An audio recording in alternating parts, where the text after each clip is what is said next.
So it's up on the website. It's up on YouTube, and I put the websites for Rumble. I put Rumble up there?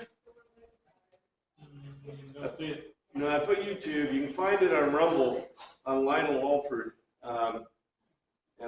But YouTube is the main thing, and Lionel Walford, you can find it there. So I guess I'll begin class because we've got a lot of material to go through and not a lot of time to do it. There are basically, I think, 2 or 3 on life, but I'll try to get to the main part of it. The thing I want to hit today first is I didn't get to the harm construct. Oh no! Come back. Come back, Shane. Come back. Okay, the first is the harm construct. And remember I told you, and I think I wrote it on the paper, I did, we have the scientific method, the legal historical method, and then we have logic. And then there is another method that we use to determine harm, or we use to determine truth in the modern era, and that's called harm, the harm matrix. And I'm going to go through it a little bit. We have, I put up here the first rule is to do no harm, but I'm going to give you the punchline early. The real rule is do the least harm, right? And I'll give you an example. Many times in medicine, a doctor might give you a drug that has the potential to kill you over time. But you'll take it because of the health benefits and, the fact that you have less pain or less suffering. And you're doing the least harm to your body. So the real rule is not do no harm, but do the least harm. You have international, national, local, and I'll talk about that. The constructs of the paradigms are independent to each other. We talked about the constructs, and I've got them listed. Well, I had them listed. I don't think they're listed on these notes, the previous notes.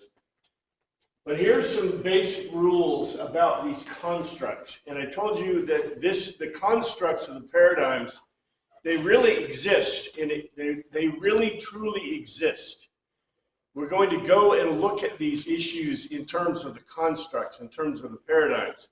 And I think you'll see why you can never win an argument if you move between the paradigms, if you try to go between them. And part of the rules of these is you can't mix arguments between the constructs, and you'll find this really important because if you realize that if you're having a discussion with someone and suddenly you move into a different paradigm, or if they do, if you recognize that, you can see you're not going anywhere, baby. There's no way that you can get to there's no way you can use the methods to know truth because it's impossible to do that. Oh, and you guys were mentioning before you wanted to see, I've been putting the stuff up on YouTube and Rumble.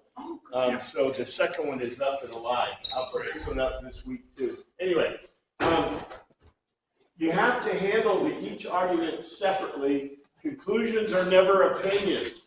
If you reach a conclusion that is an opinion, and I was just having a discussion with someone today, for example, we'll talk about the New Testament and Old Testament construct. Well, you got to be really cautious, my friends, because if you have an opinion-based conclusion, like for example, I'm going to believe the Bible because I have faith. Does anyone see a problem with that? Secular world would laugh about it. Well, not just secular world. If I said the same thing to a Hindu person, they'd say, well, I have faith in the Bhagavad Gita. It's the inspired writing of God. And what are you going to say to him? Mine's better. Mine's better. Yeah, mine's better. You can't win an argument. Well, we're not trying to win arguments. You can't know truth if it's opinion-based. That's the problem, or that's the reality. We used to teach this to people in debate classes. Today, debate classes, they're going away because people think debate's all about opinion. Debating is not about opinion. Debating is actually using tools and using the tools to know truth with facts and proof. So anyway, we'll get into this. We'll see it. The ultimate problem is you can't jump from construct to construct to develop any argument. And that's the example I was giving you here. The Old Testament Torah law, Noahic covenant, Noahide law, the law of the Gentiles, the Mosaic covenant, the Mosaic law, the laws of the Jewish people. I'm astounded myself that many people have never heard this. You know, are you all, is anybody a Jewish person here? Jewish background, your mama was Jewish, or you're Jewish? If you're not, guess what? You're not under Mosaic law. You're under Noahide law. You're under Noahic law. This is known from the New Testament, stated in the New Testament explicitly. It's also stated in the Old Testament pretty explicitly. So this is just the way the world is, okay? I proved the veracity of the Torah from Exodus onwards in the Torah class. We use the historical legal method, the 10 words. I'm not going to go into great detail on this, but they're important things. And I'm not going to go through this because I want to get to heart, because we will talk about some of these subjects in themselves. But the big deal here is, okay, I guess I'll mention this. Our New Testament understanding, the Old Testament cannot contradict the Old Testament. And I got some proof text here. Let's see. Here's from Jesus. Do you think I have come to abolish the law and the prophets? I have not come to abolish them, but to fulfill them. I tell you the truth, until heaven and earth disappear, not the smallest letter, not the least stroke of a pen will by any means disappear from the law until everything is accomplished. Anyone who breaks one of the least of these commandments and teaches others to do the same will be called the least in the kingdom of heaven. Whoever practices and teaches commands will be called great in the kingdom of heaven. That's pretty explicit, I would think. Science, we'll talk about science. We use scientific method, data, man's law, we'll talk about that, history, culture. But I want to talk about harm. And I mentioned, here's the punchline, the real rule is do the least harm. And we look at harm in terms of international, national, local, personal. Why do we have these levels of harm? It's because you can cause, okay, there's personal harm, right? If I punch you in the face, I just caused you personal harm. Did I affect local? Maybe if you're a politician and I punch you in the face, that could cause local incident. If you're a national figure and I try to assassinate Mr. Trump, a person tried to do that, that would cause both national and international harm, right? So it can be, personal, but that, depending on the circumstance, harm can affect up to international events. Levels of harm, there's death, physical harm, emotional harm, and economics harm. I gotta say this. I know some people will get really irritated about this. Do you remember the rhyme? Sticks and stones will break my bones, but words will never hurt me. I can prove this very easily. If I were to start cursing you out in Swahili, you understand Swahili? If I had a smile on my face, I was really kindly saying these horrible things about you. Did my words harm you? The same thing is true about verbal constructions in English. Why do we think certain verbal constructions are harmful? Because we don't like them, right? We used to have, what do you call it, the regular person rule in law that said that okay, first of all, if I said something that Al didn't like, but it wasn't bad, really, who's to say it's bad? Well, Al could say it's bad, but what standard is he using, right?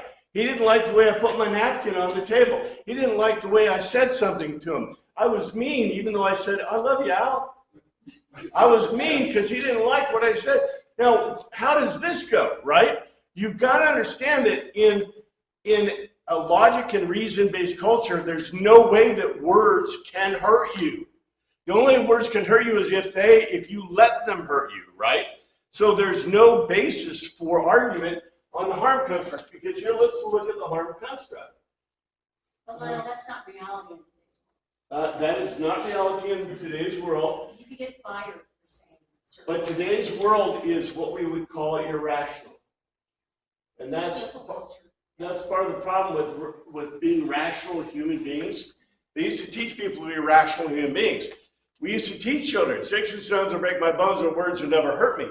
Because this is a very important rationality in Western culture. If you go away from that, what happens to the First Amendment? If you go to a person who, let's say you go to a Muslim person and say, I'm a Christian, I think you should convert to Muslim to being a Christian. If you're in Saudi Arabia or in Palestine, what will happen to you? They will kill you. You will die. So where's your First Amendment right?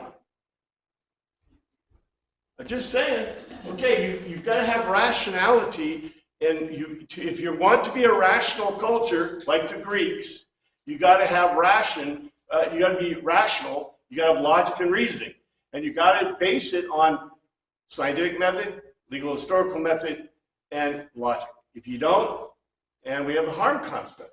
Harm construct is very important because this construct takes the witness evidentiary method and puts it in an area of harm. Now I'm going to mention the first one. Harm, okay, this first one, I usually put a line between it. I may put a line on the paper because we used to believe this as a culture. We used to believe this historically in our law, that there was a thing as a level 10 harm, eternal damnation, eternal separation. Now, the Catholic Church Anglicans, they don't believe in hell anymore. A lot of the churches, a lot of people, if you start talking to their priests or pastors, it's, there's eternal separation from God. That's why I put it up there. But according to Jesus, the eternal separation from God means you're going to hell and you're going to burn for eternity. That's what Jesus said. Okay, I can quote, go read your Bible, it's okay. The problem is that you have a serious problem if people are believing in a text based on opinion, as opposed to Greek or Hebrew or Aramaic text, right? In the Old and New Testament. So be cautious, be very cautious, especially with people's ideas. Remember I told you, if it's an opinion-based conclusion, what must you do? Toss it. It's not worth even thinking about. So we believe, we know, we are convinced that there's such a thing as eternal death and separation from God. But the world doesn't, and our law in America stopped believing that about the turn of the 20th century. So we're done for that. So there are these levels of harm. 9 is death. Death is a pretty severe harm. 8 is social. So a social harm, social death. Life in prison or economic, be social or economic.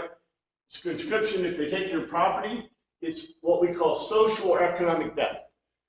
This is classic of socialist societies. What do they take? They don't take your life, they take your possessions, your property. They also will take your social standing. So for example, a kulak, you're a kulak in the Soviet Union. You can't vote, you can't get welfare, you can't get anything, you can't get property, you can't have ownership. Not a good thing, right? But that's a socio-economic death. If we put a person in prison for life, just so you know, God says that if someone murders someone, and I've talked about this if we have time, you should put them to death. You should execute them. That's what God says. In our society, we feel nice. I may get into that if we have time, but the reason we put people in prison, the life in prison is social death. And it can be economic death, although I guess you can get your drugs and alcohol in prison if you talk to the right people. You can be maimed physically. So a step below social and economic death is to be maimed physically. For example, someone cuts your arm off. You accidentally have, lose an eye, something like that. You can be maimed socially, social ostracism, or economically. You can boycott or take away your economic viability. So if the state says, hey, Dave, you don't have a license to cut hair, but you're cutting hair, so we're going to prevent you from cutting hair. Or for me, the FAA, right? The FAA controls licensure for pilots. So if you do something we don't like, we'll violate you and we'll take away your licensure, which means you're not legally able to fly an airplane. Well, that's what we call economic or social death, or being maimed socially or economically. Now, the problem with that is under U.S. law, what kind of legal system do we have? We have tort and we have criminal law. So if you have a criminal law and you break criminal law, that's where you can go to jail. They can take your money away because you meet a court and jury of your peers. Under tort law, you're suing a company, they may not have intentionally caused the problem. So where is the FAA regulating and taking away my license in criminal or tort law? Is there criminal law applied to the FAA? None. Zero. There's no criminal law. Is there tort law? None. Zero. So how can an agency of the government or state prevent me from economically using my skills through licensure? If it's not court, it's not criminal or tort. Well, the answer is they can't, but the Constitution says that, and the Supreme Court, which comes back, when I talk Supreme Court, what is Supreme Court? Man's law. In man's law, anything is legal, even if it's illegal, or unethical, or immoral, or against your Constitution. Just saying, and that's not, I'm not being political, I'm not being editorial, this isn't my opinion. Read the Constitution. The Constitution says you should not ever go to jail or be maimed economically without a jury trial. Period. Dot. Anyway, you have temporary injuries. So someone, you're a car accident, an accident, or someone stabs you, that's temporary injury. That's 5. 4, temporary social or economic injury. Some of that self-caused physical pain and suffering. Physical pain and suffering. Physical pain and suffering can be good, and so can temporary social or economic injury. Some people have bankruptcies, right? And what do? Hopefully they come roaring back with a better idea and get out of bankruptcy. This happens. It's not an unusual thing. You may have known someone who went through bankruptcy. I was just reading the Wall Street Journal, some really famous people that you would never imagine, especially in the real estate business. For some reason, real estate really can hurt you bad, I guess. But, you misread the interest rates, you have issues, and you have to declare bankruptcy, and then hopefully you can get your financial stuff back in a good wad and get going, right? But that economic injury can cause you to be better. Temporary social. We do this all the time in class. Let's say you're in class and you're causing a problem for your teacher. What does she do? Well, they used to spank them, but now you put them in timeout.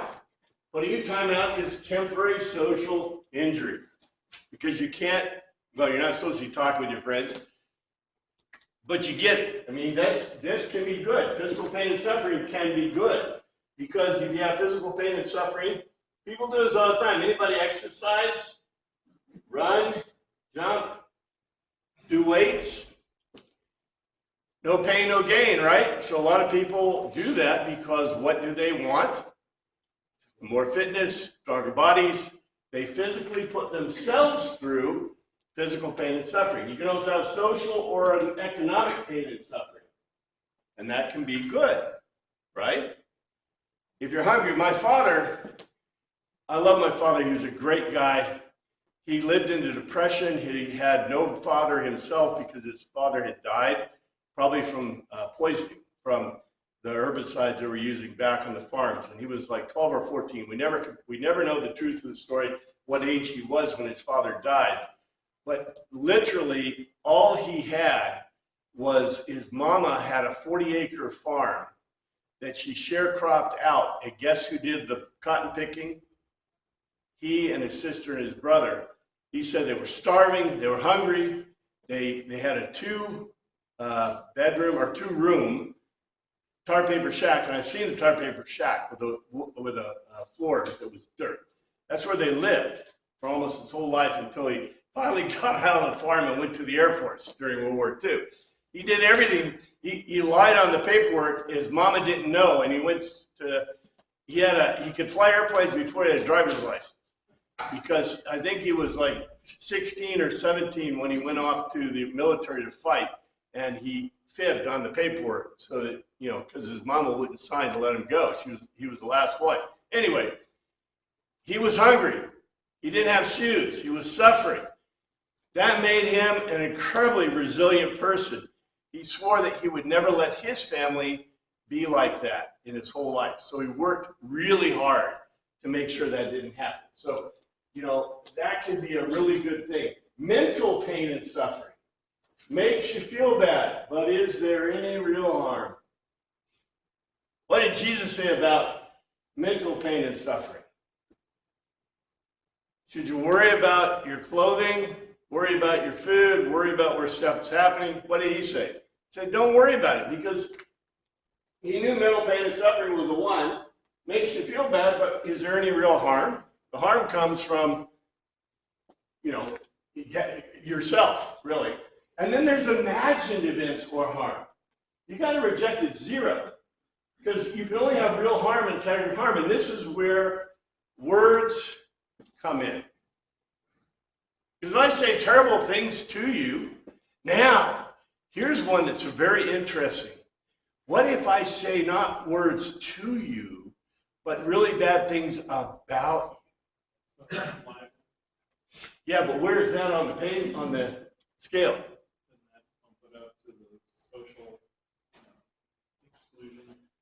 Yes, that will bump it up basically to 5, I think, if you look at the scale.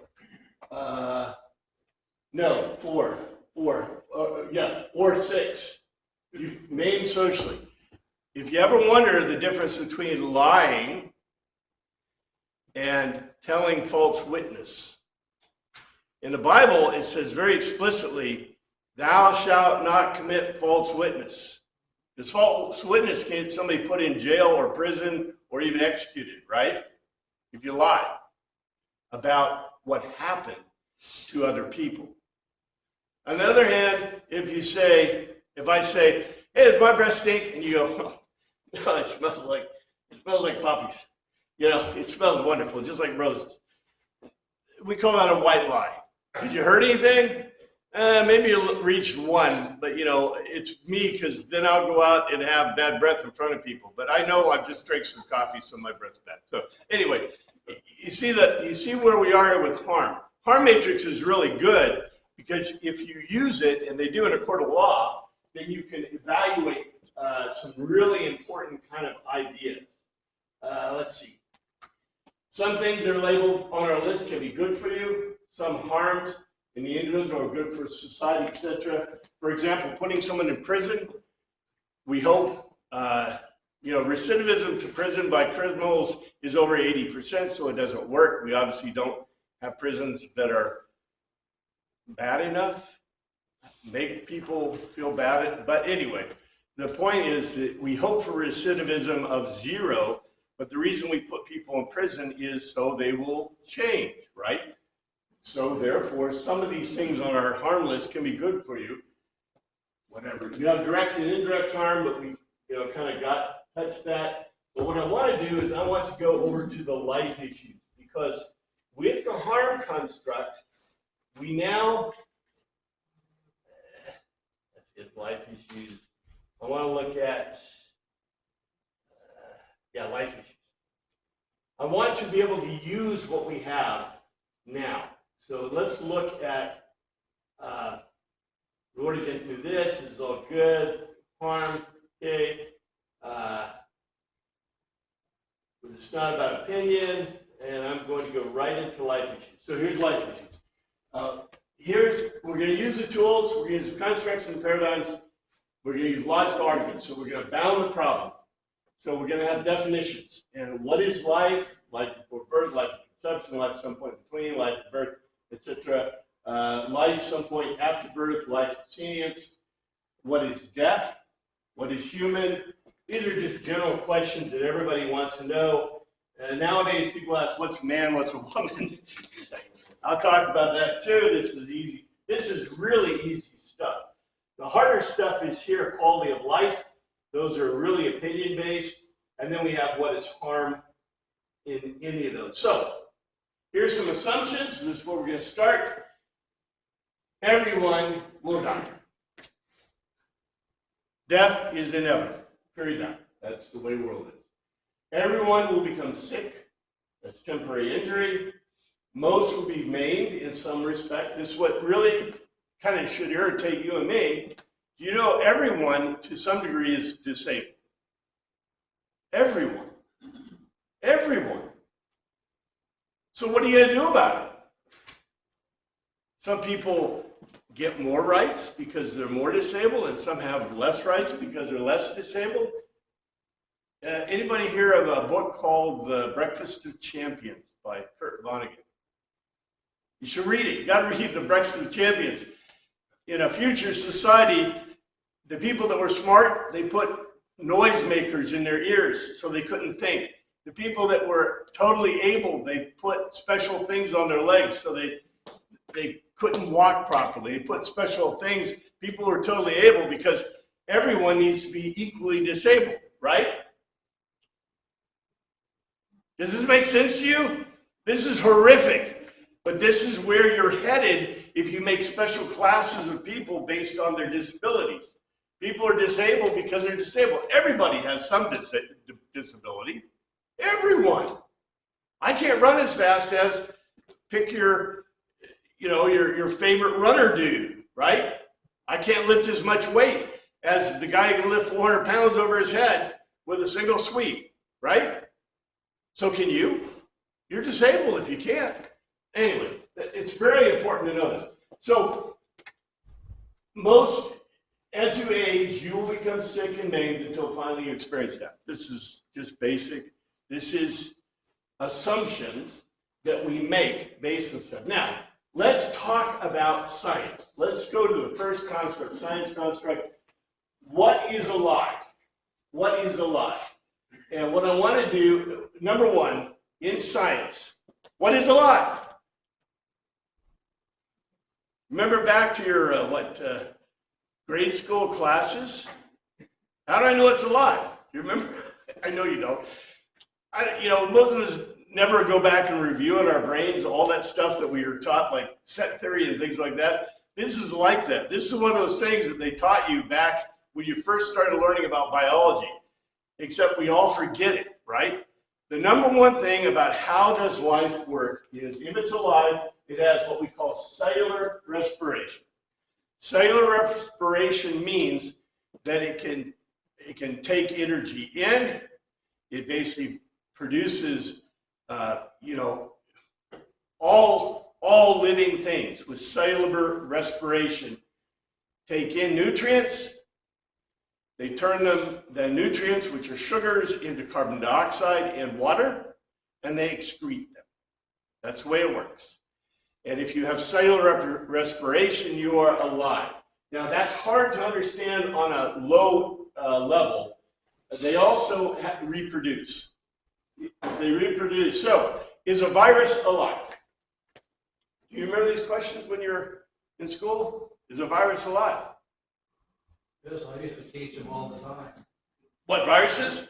Well, now that the stage, what constitutes life, all the reproduction and all that. Yep. Viruses are not alive. How do you know? They don't have cellular respiration. You got to have cellular respiration to be alive. Are bacteria alive? Yes, because they have cellular respiration. Viruses are not living things. Viruses are really an interesting subject and a real subject of a problematic subject. Anyway, let's do this first, though. This is the very low level of what is alive, and it's really easy to define life. let's define death. Death is really easy to define.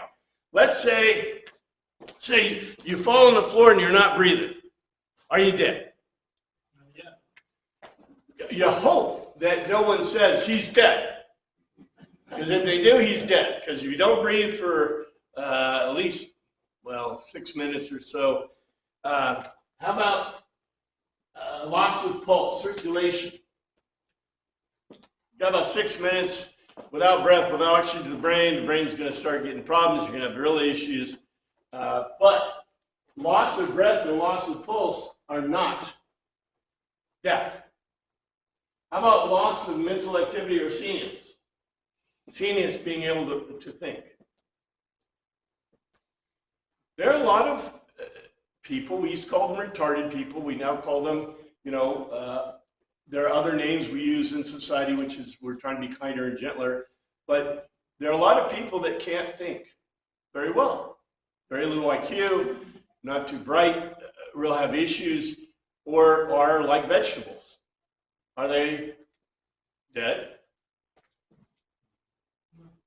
No.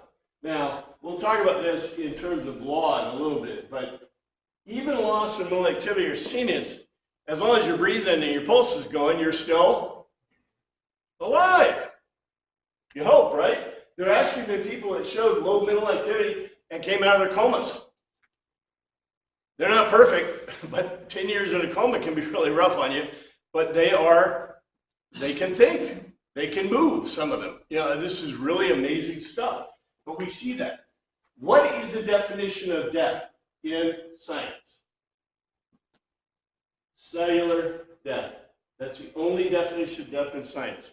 A doctor, and we'll talk about it in law when we get there, but how do you know someone's cellularly dead? Well, you got to kind of look at the cells. How long until you're cellularly dead? 48 hours. Yeah, about 48 hours. So after you're dead, all the cells in your body aren't dead until about 48 hours, which is really interesting that Jesus was in the tomb for about 48 hours before he was resurrected, but that's a whole nother question. The point is that cellular death is how we define death. And by the way, you hope that your doctor doesn't say you're dead when you have no breath, or dead when you have no pulse, or dead when you have no mental activity, but at least now that's not true. We legally define death, and we'll talk about that. That's a man's law kind of thing, but this is when you're really dead, cellular death.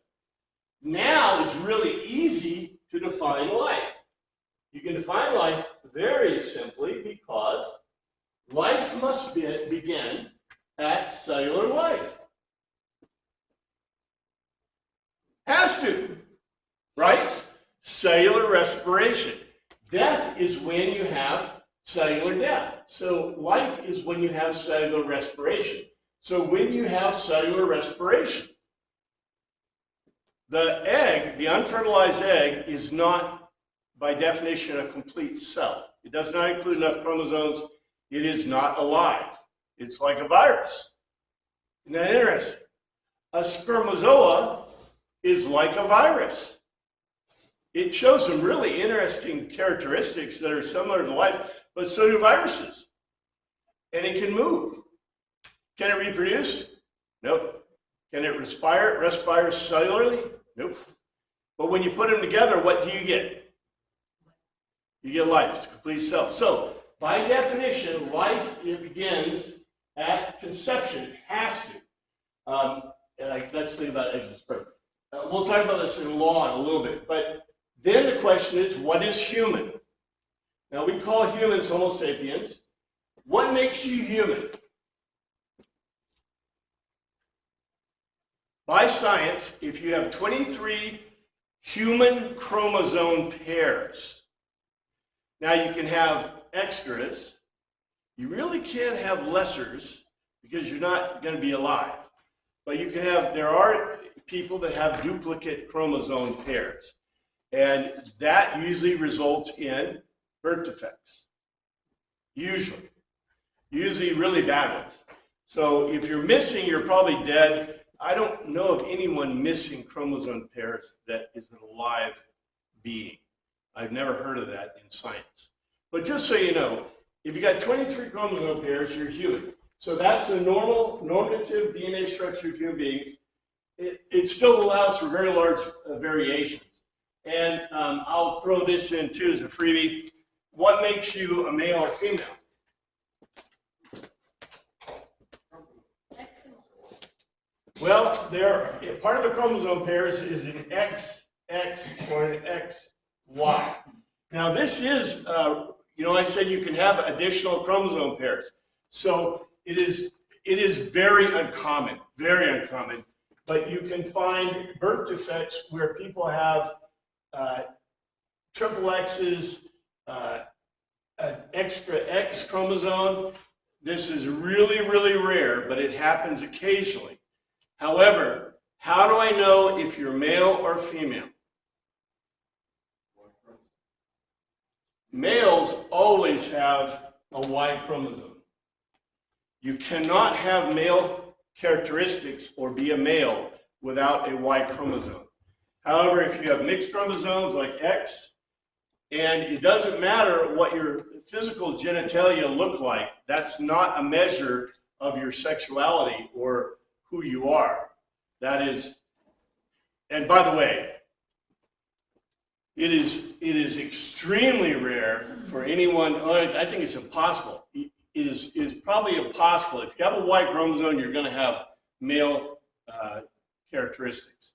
But look, when you start talking about cellular level and this kind of level, and you're talking about, this kind of birth defects, we used to just call them birth defects. They're birth defects. I'm sorry.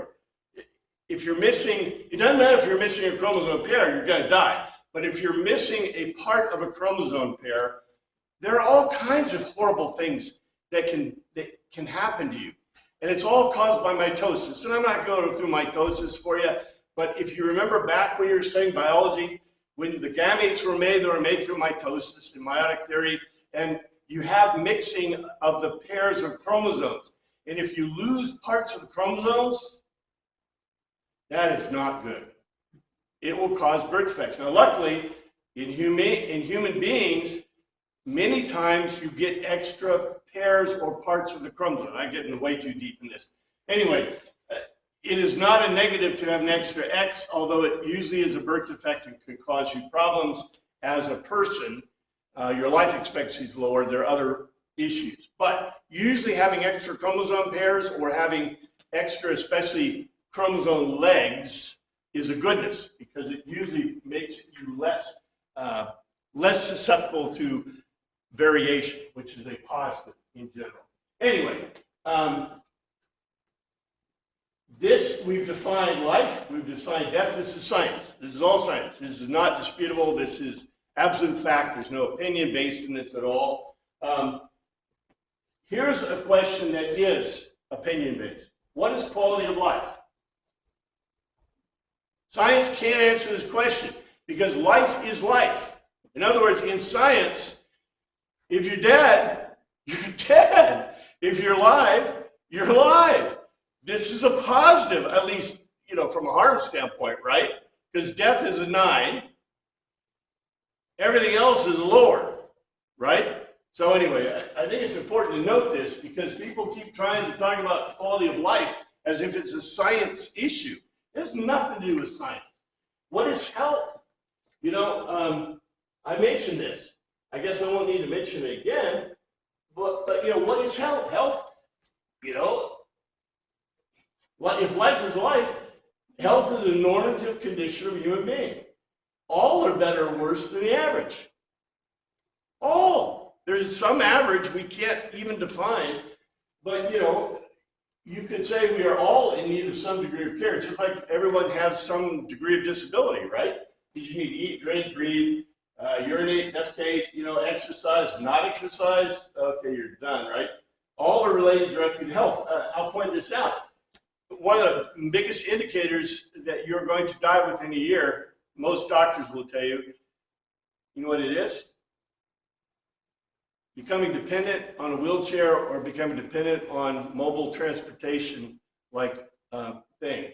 you should fight that with your life, because generally within about a year, you will probably not survive because your body really needs to move. Now, there are people that live longer with those kind of mobility helps, and that's why we have them, right?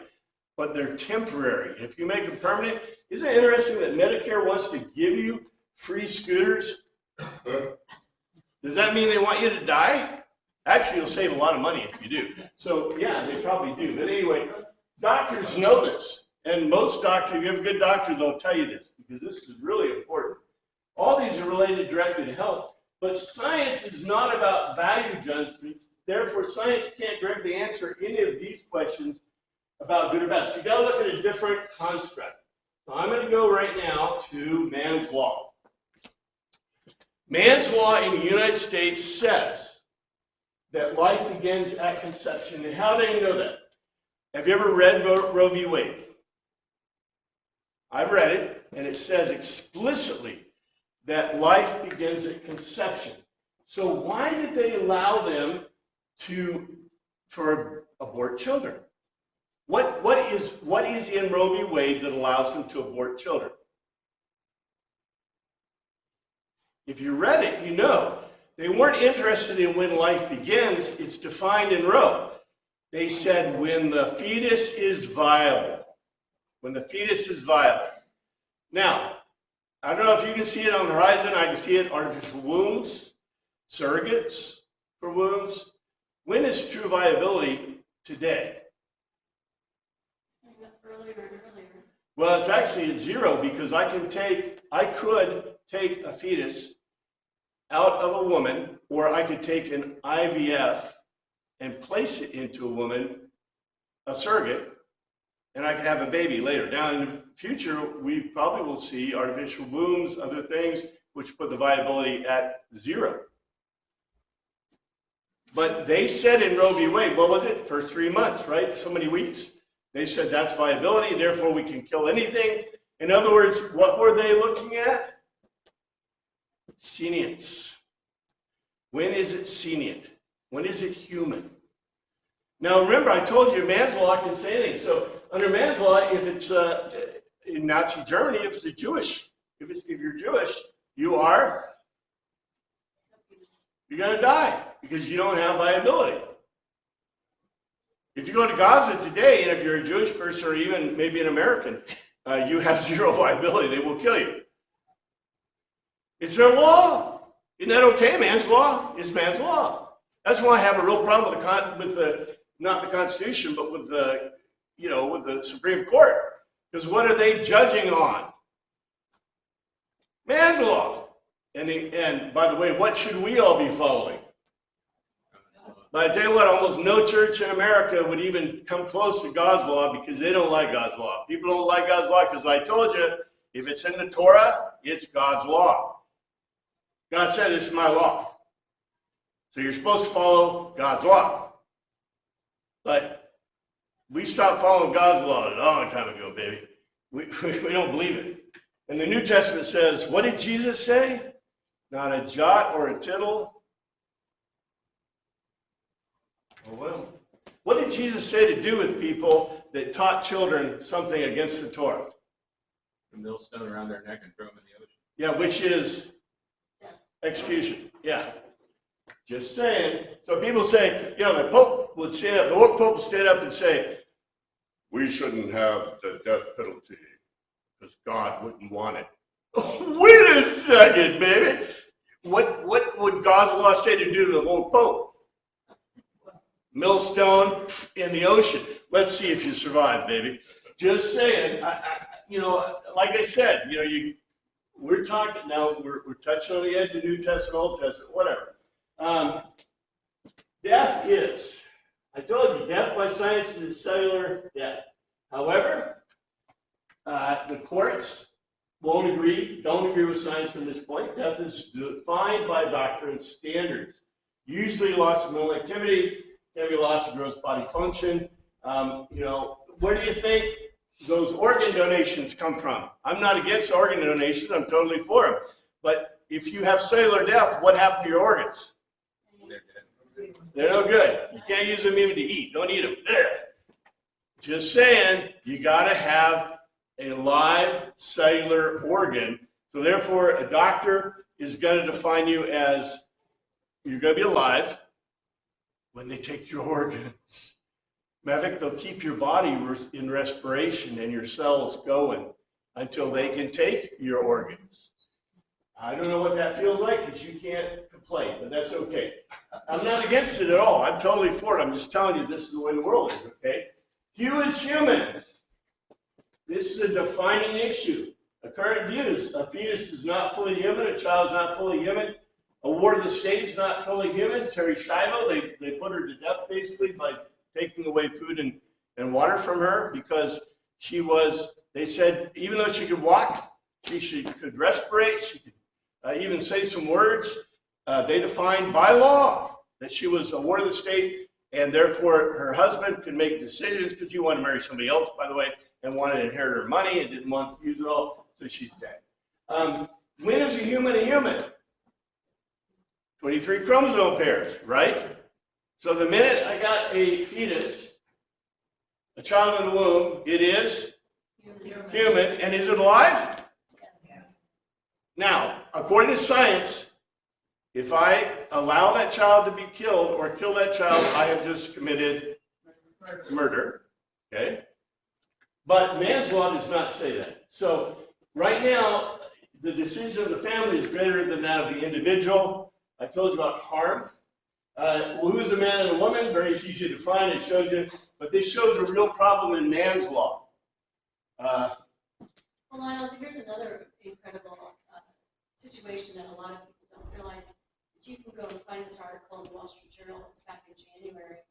We have now over 1 million fertilized embryos in cold storage that nobody knows what to do with due to IVF and people fertilizing so many eggs, more so than they want. And we have 1 million human beings in cold storage. And it's because we don't have any medical ethics going on in that industry. It's a sadness. Well, and finally, Alabama Supreme Court, recognized science in law and said there's an ethical problem with having live fertilized embryos in cold storage. And you need to figure out what to do about it because you have an ethical problem here scientifically, right? This is huge. I think this is a huge problem. Quality of care. And who gets care? Who gets care?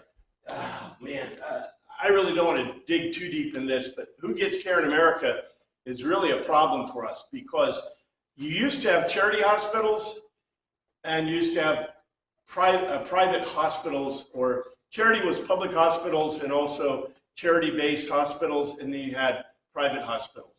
The problem is that there was a law that was passed in 1974 that basically says that all public and charity hospitals have to provide 100% golden care for anyone who needs it until they can figure out your insurance, because the quality of care is a big deal.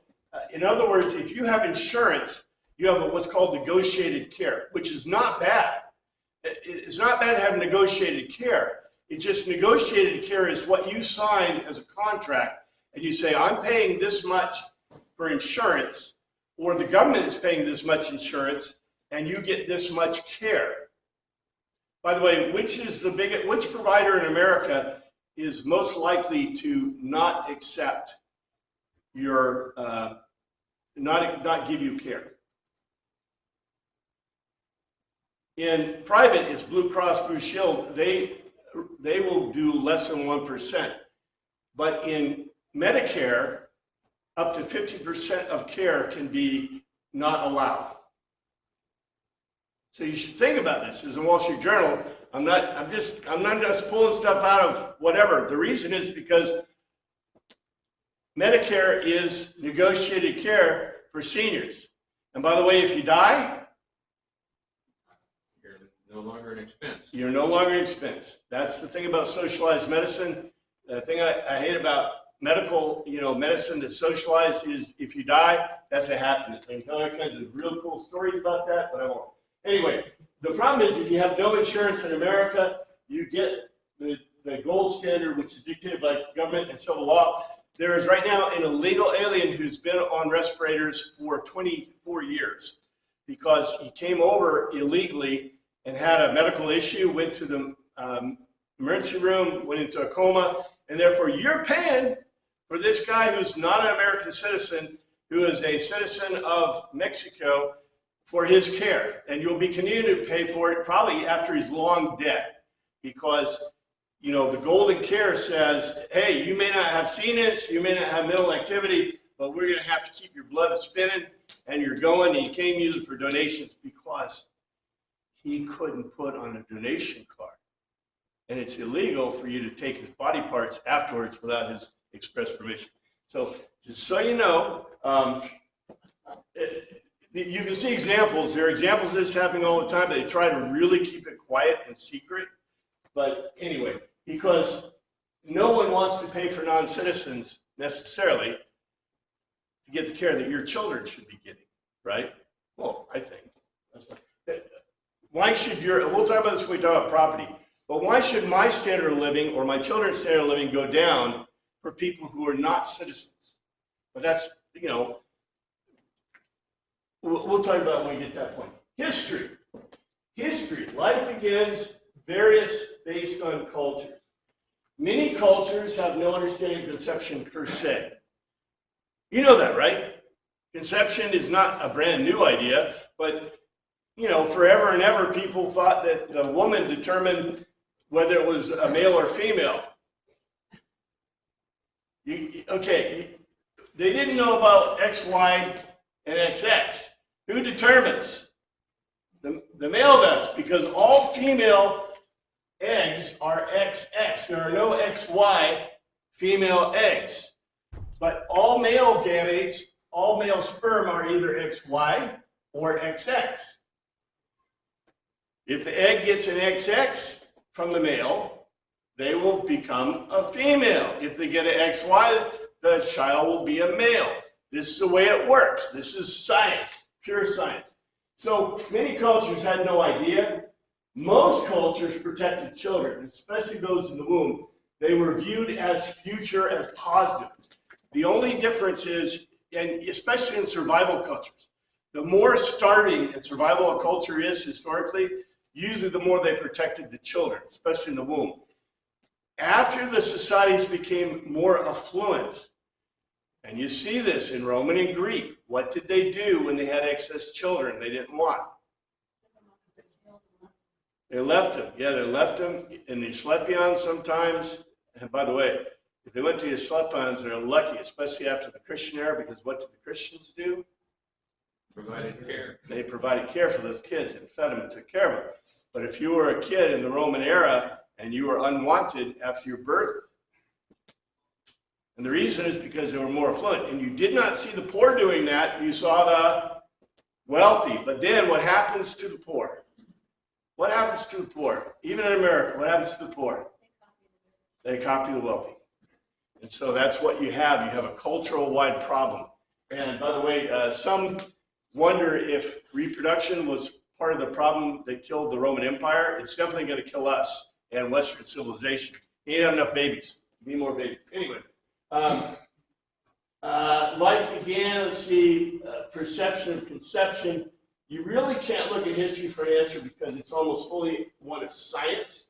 And each culture defined life as the life of members of the culture and those not outside. For example, in Greek culture, if you can't speak Greek, you're not a person. The way it is. You're a barbarian, barbaros.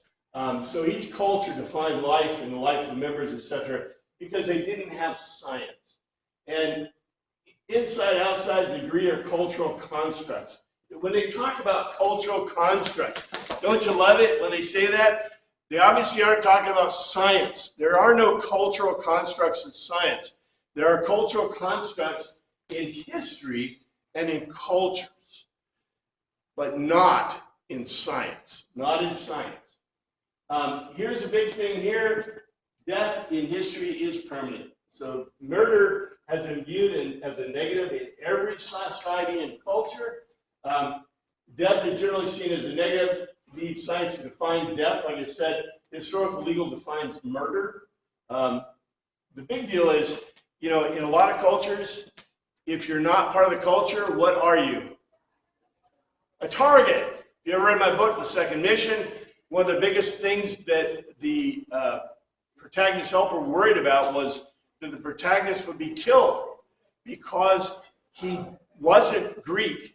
He didn't speak Greek. And if he's perceived as non-Greek in a Greek culture, what's the chance that's going to happen to him? You're going to kill him or enslave him. I got to say this. Where does the word slave come from?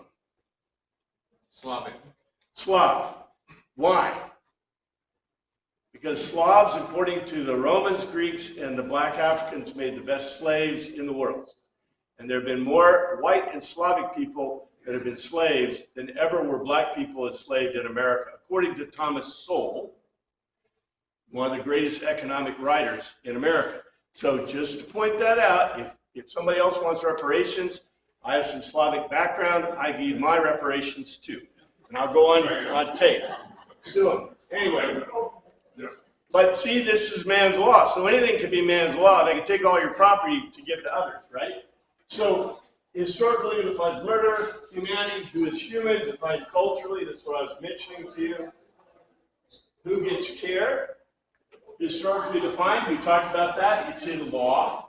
I want to point this out, though. This is really important. In the ancient world, unless you were wounded, you generally did not get any care. Because all pagan cultures view illness as the retribution of the gods. The gods are punishing you. And therefore, why would I prevent that punishment? You have cultural stuff. I should mention quality of care, but private family care, and then we have government or care. I already talked about that. In culture, you have our culture, Western culture, and Christian culture. Because culture is one of those kind of things, I can define it in a historical legal standpoint. In other words, I can prove what it is, but it doesn't help us much in these life issues. Because I don't want culture, I don't want someone determining that because I'm a barbarian, therefore I can't purchase health care. Right? And really, we don't want people who have emergency problems to be looked at, oh, you're not American. We always take care of people in our country based on. However, I do want them to give them a bill afterwards. You see what I'm saying? Everyone should get care, but what should you do? Pay for the care you get. It's like if I go into a restaurant and I eat dinner and then I dine and dash. Would you be happy with that? That makes your costs go up. It makes the cost of society go up. It's not a positive thing at all. It's a criminal thing. So I'm just saying, life and law and homeland yards, it all fits, and culture fits. Just like I said, in Christian culture today, I don't think there's a single Christian church that's preaching God's law anywhere. I wish there were, because it sure would be good if we had some God's law going on. I think God would be happy. What do you think? Just saying. Harm. Okay, I talked about this. I'm going to hit this really quickly. Harm is a really big deal for this because life begins is critical to the individual. What individual? The one in the womb. If I was in the womb, I would want, what? You want your mama saying, hey, you're a year old. And by the way, some cultures count your conception as the beginning, like Korean culture, Asian cultures. You're actually, when you're 18, you're 19. Why? Because they count that year and you're in the womb. Some cultures, like, by the way, the Jewish culture, you don't count until you have 7 days out of the womb and you're circumcised as a boy. So those 7 days prior, now they mean something to me if I was the boy or the girl, but so culturally, you don't have a name yet. In some cultures, they wait a year. So if you're less than a year old and you die, usually they don't kill you, but if you're less than a year old and you die, what do they say? Oh, well. You know, a lot of times really starvation-based cultures and other cultures. But what about you? If you're that 1-year-old kid, what do you say? Feed me, take care of me, right? And Jesus, by the way, in the thing today, he's talking about children. He says, the children, right? Take care of the children. Oh, well, whatever. We'll start with this and we'll move on to private property. But, you know, the harm matrix, you can pretty much figure this out on your own. Just look at the harm matrix and look at how it would fit in life issues. And I'll give you a hint. So, like I said at the beginning, Carl falls down the floor and he's gasping for breath and he stops breathing. And we just walk away. He said, you're dead. Right? You want that to happen? You know, if he was the president of the United States or maybe a world leader, you know, you just caused an international problem right there. But that's okay. You know, you decided that life was when it was breath. Anyway, thank you, Father, for your word. We pray you look after us this week. In your name we pray. Amen.